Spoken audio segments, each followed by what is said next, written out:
This was a crisis that gave an opportunity. So parang now, because nga we know that we're 100% dependent on fossil fuels, imported, everything is imported. No, we don't have our own we only have one oil refinery. We import our coal and everything, and ang taas na ng presyo po ng kuryente. Do you think because of this Middle East crisis, we can fast track now Bataan Nuclear Plant or even itong mga mga maliliit na mga power plants po na nuclear?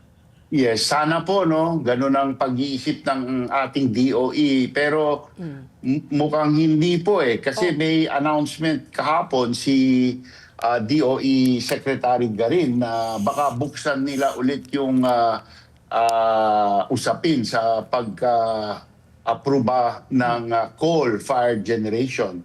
So pinagbawal na po natin yan, pero mukhang baka buksan ulit. Ibig sabihin na nagfe-fail po ang kanilang patakaran na itulak ang wind and solar. Inaamin po nila na hindi kaya.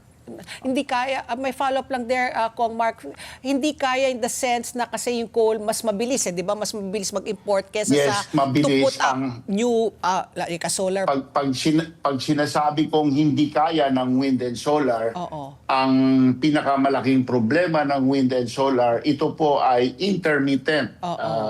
May gabi at may panahon na as in wala talagang hangin. Correct. So zero po ang lalabas sa mga sources na yan pagka ganun ang sitwasyon. Alam nyo naman na 6 months ng taon, monsoon po tayo, maulap, umuulan, so mahinang-mahina ang araw. And then pag bagyo, sobrang hangin, hindi pwede ang wind.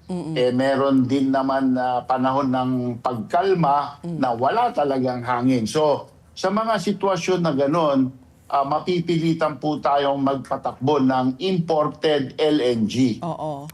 Yan po ay mas mahal pa sa coal. So bakit pa kailangan niyang maraming komplikasyon? Bakit hindi na lang nuclear power? Correct. Kasi mahirap po tayo sa fossil fuels. Ini-import po natin ang nakararaming fossil fuel. Sa kuryente, 75% sa ngayon. Lalaki pa yan na pagka dumoble o triple ang ating pangangailangan. Which sinasabi, pinipredict po ni DepDev, si NEDA, by 2040, doble o triple ang pangangailangan sa kuryente.